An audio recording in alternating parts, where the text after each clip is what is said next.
श्री अयोध्याजी राम जन्मभूमि न्यासના સદસ્ય, કાર્યકારિણી સદસ્ય અને વિશ્વ હિન્દુ પરિષદના સદસ્ય છે, તેમના ચરણોમાં વિનંતી કરું કે તેઓ શુભાશીષ આપે.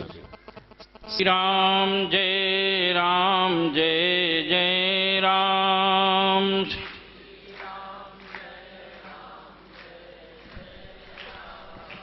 श्री राम जय राम जय जय राम.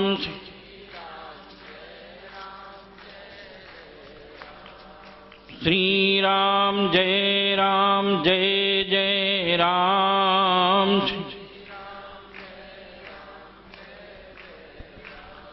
श्री सीताराम जी महाराज की, श्री द्वारिकाधीश भगवान की, श्री हनुमान जी महाराज की, जगतगुरु रामानंदाचार्य जी महाराज की, भारत माता की. सभी लोग दोनों भुजाओं को उठाकर बोलेंगे, भारत माता की, गौ माता की, गंगा माता की, श्री राम जन्मभूमि की, श्री कृष्ण जन्मभूमि की, काशी विश्वनाथ की, रामेश्वरम राम सेतु की, बाबा अमरनाथ भगवान की, श्री द्वारिकाधीश भगवान की, जगतगुरु रामानंदाचार्य जी महाराज की. जय जय सीताराम.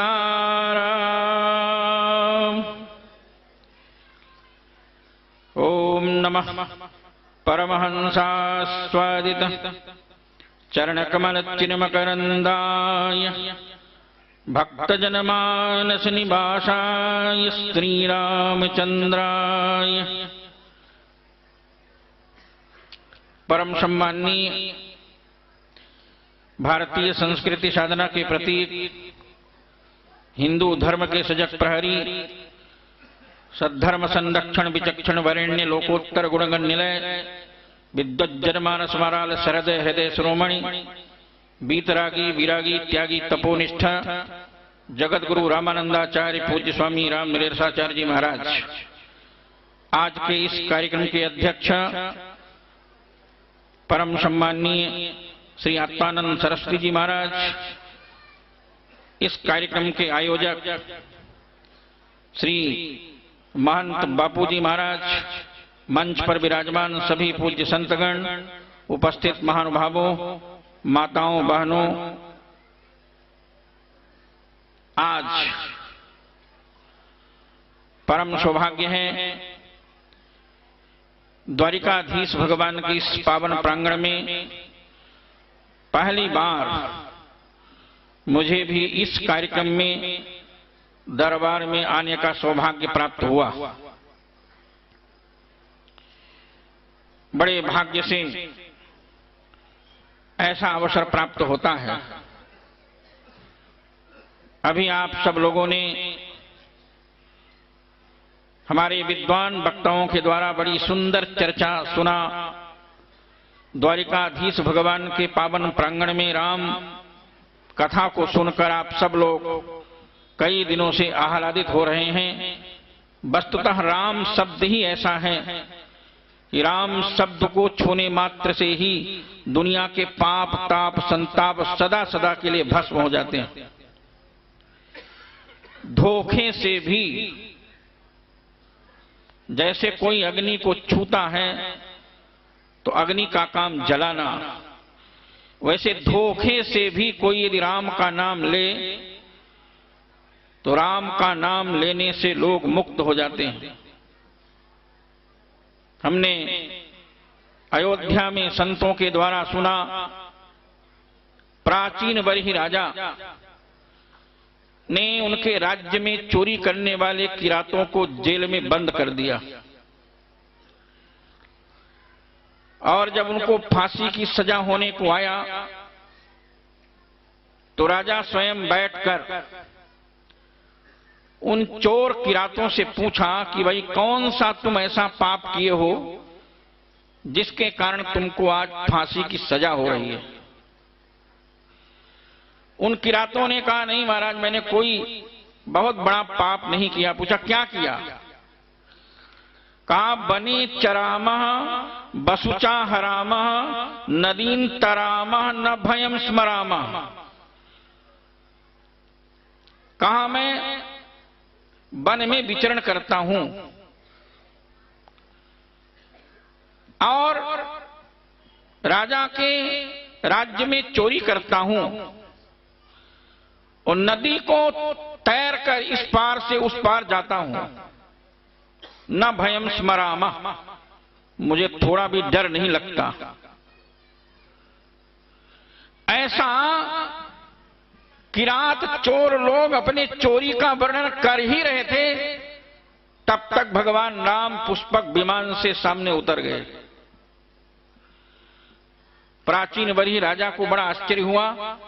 प्राचीन वरी राजा ने साष्टांग प्रणाम किया, दंडवत किया, पूजन अर्चन वंदन किया और प्रभु श्री राम से पूछा, प्रभु इतने दिनों तक मैंने आपका अर्चन वंदन पूजन किया, आज तक कभी आप मुझे दर्शन नहीं दिए और आज इस फांसी के घर में जब मैं चोरों से पूछकर उनको फांसी की सजा दे रहा था तो आप अचानक कैसे आ गए? भगवान श्री राम ने कहा, नहीं राजन, ये लोग तो मेरा नाम ले रहे थे। पूछा, आपका नाम? आपका नाम तो भूल से भी ये नहीं लेते। भगवान श्री राम ने पूछा कि अच्छा, इनसे फिर से पूछो। प्राचीन वर्ष राजा ने पूछा, बोलो कौन सा तुमने पाप किया कि आज तुमको फांसी की सजा होने जा रही है? तो फिर से उन किरातों ने कहा, बने चरामा बसुचाह रामा नदीन तरामा न भयम स्मरामा। भगवान राम ने कहा, बोलो इसमें मेरा नाम है कि नहीं?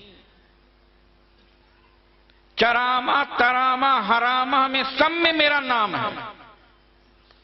इसलिए जहां कहीं भी कोई धोखे से भी मेरा नाम लेता है, मैं वहां आ जाता हूं। इन चोरों ने मेरा नाम लिया, इसलिए मैं इनके पास में आ गया। इतीरियंतो भी बने किराता मुक्तिम गता राम पदानुसंघात। भगवान श्री राम शब्द के उच्चारण मात्र से भले ही धोखे से क्यों न लिया हो, लेकिन संसार सागर से मुक्त हो गए। पापी में इतना सामर्थ्य नहीं है जितना सामर्थ्य प्रभु में, प्रभु के नाम में है। इसलिए आज का यह मंगलमय दिन जगत गुरु रामानंदाचार्य पूज्य स्वामी राम नरेशाचार्य जी महाराज के सानिध्य में महंत बापूजी ने जो द्वारिकाधीश भगवान के सामने समुद्र के पावन तट पर महाकुंभ का आयोजन किया है। ऐसा लगता है कि साक्षात तीर्थराज प्रयाग में जैसे महाकुंभ होता है, वैसे आपके इस द्वारिका पुरी में महाकुंभ आ गया है। संत तपस्या करते हैं, लेकिन तपस्या का फल स्वयं नहीं लेते। तपस्या का फल जनता जनार्दन को देते। इसलिए नरसिंह भगवान ने प्रहलाद से कहा, मुक्ति ले लो। नरसिंह भगवान की वाणी को सुनने के बाद प्रहलाद ने कहा, नहीं, मुझे मुक्ति नहीं चाहिए। पूछा क्यों? कहा इसलिए कि मुझे संसार से कोई भय नहीं है। पूछा, सभी लोग संसार से भयभीत होकर भवसागर पार करना चाहते हैं, तुमको क्यों नहीं है? कहा इसलिए कि नहीं वो तुझे पर दुरत्यय वैतरण्या तद्वीर गायन महामृत मग्न चित्त। मैं आपकी मंगलमय दिव्य कथा रूपी महासुधा में निमज्जन करता हूं। पूछा, ये महासुधा क्या है? कहा, सुधा का पान करने के बाद देवता लोग मुक्त नहीं हुए। अमृत का पान करने के बाद भी क्षिण्णे पुण्य मृत्यु लोके वसंती, पुण्य के क्षीण हो जाने के बाद मृत्यु लेक में निवास करते हैं। लेकिन जो महाअमृत है, महाकथा है, जिस कथा में आप लोग निमग्न हो रहे हैं, कहा मैं उस महामृत का पान करता हूं, इसलिए संसार से मुझे कोई भय नहीं है। कहा बड़े बड़े महात्मा लोग यम नियम आसन प्राणायाम प्रत्याहार धारणा ध्यान समाधि के माध्यम से जंगलों में जाकर भगवान की आराधना करते हैं। प्रहलाद ने कहा जो अपनी मुक्ति की कामना से हिमालय की कंदराओं में जाते हैं वो महात्मा तो स्वार्थी हैं। प्रायण देव मुनिय स्वाभिमुक्ति कामा मौनम चरंति बिजने न परार्थ निष्ठा। प्रायः महात्मा लोग अपनी मुक्ति की कामना से जंगल में गुफाओं का सेवन करते हैं। गुफाओं का सेवन करते करते भजन करते करते मर जाते हैं, पता नहीं क्या हुआ। लेकिन संसार के लोगों को मुक्त करने वाले बजरंग बापा और दयाराम बापा जैसे लोग कम होते हैं। उन्होंने अपनी मुक्ति नहीं, संसार की मुक्ति चाहा। इसलिए प्रहलाद ने कहा प्रायण देव मुनिय स्वाभिमुक्ति कामा मौनम चरंति बिजने न परार्थ निष्ठा।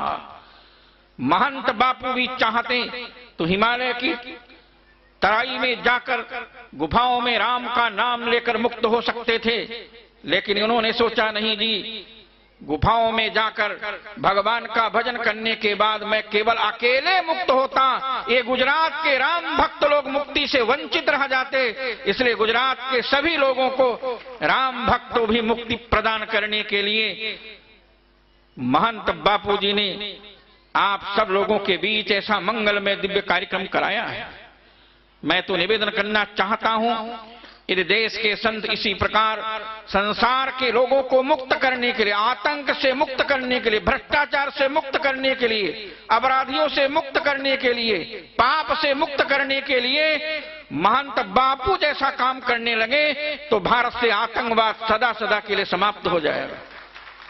एक आतंकवादी रावण था जिसकी चर्चा भी आप सब लोग हमारे हरिद्वार के रामायणी के द्वारा सुन रहे थे।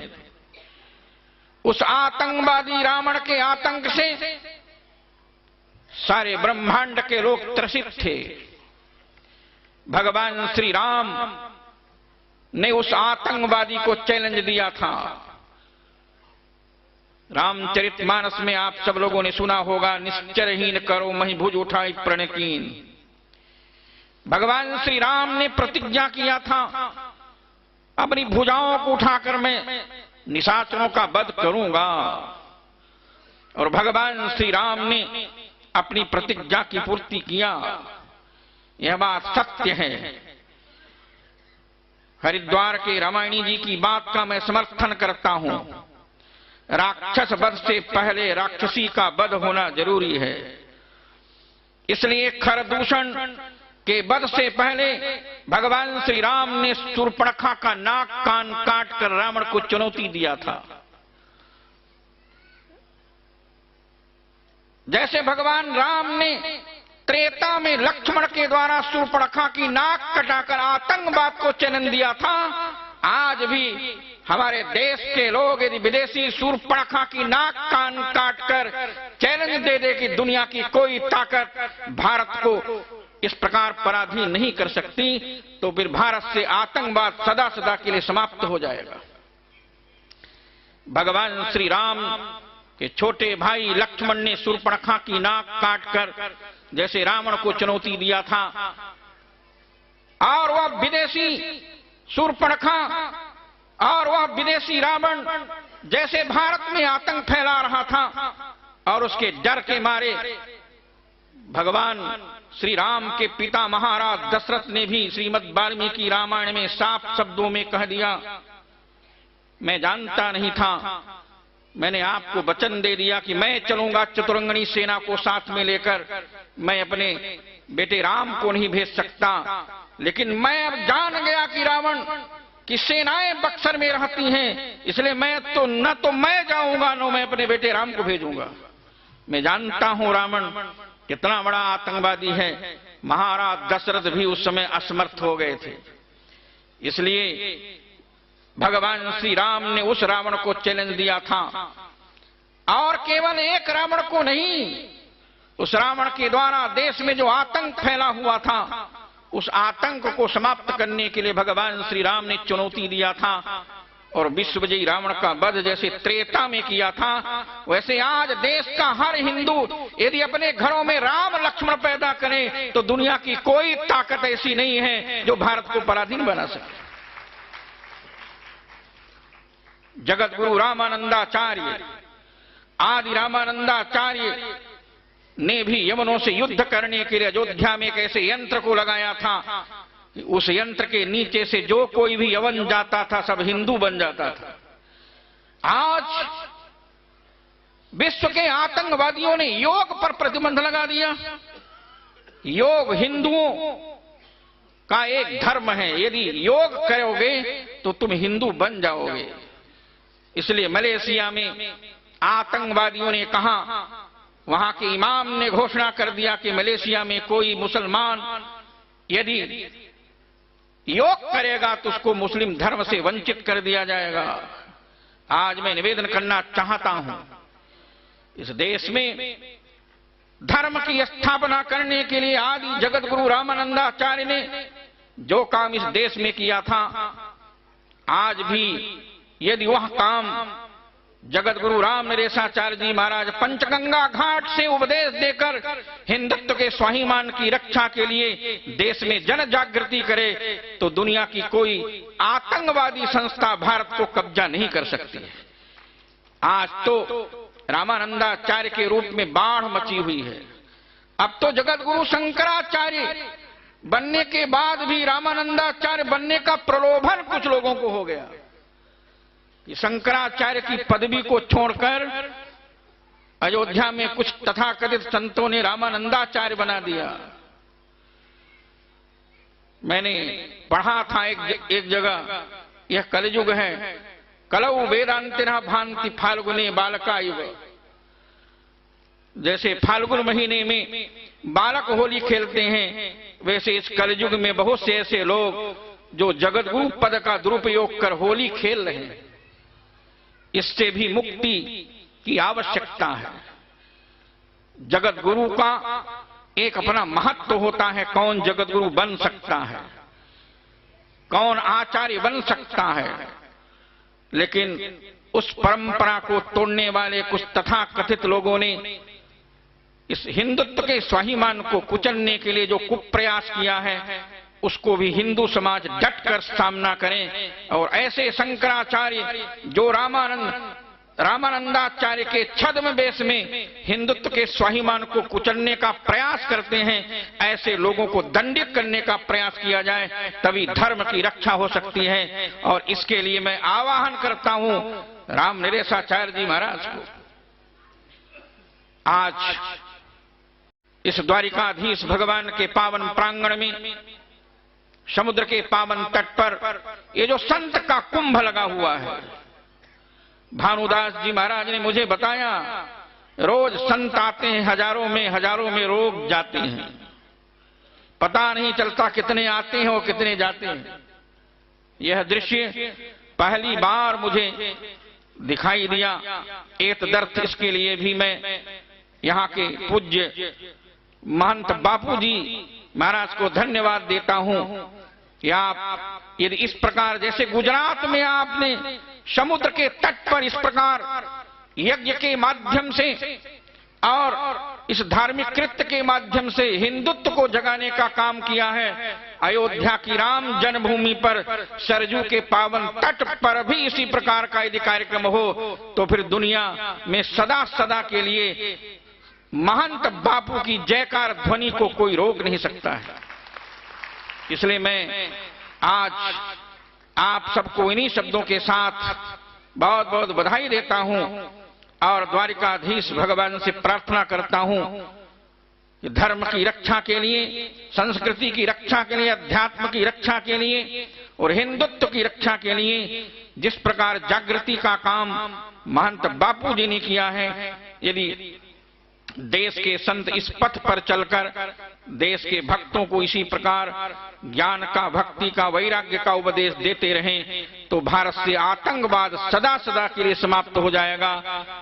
भारत में शांति की स्थापना होगी। बस इन्हीं शब्दों के साथ पूज्य संतों के चरणों में वंदन करते हुए वाणी को विराम देता हूं। जय श्री राम।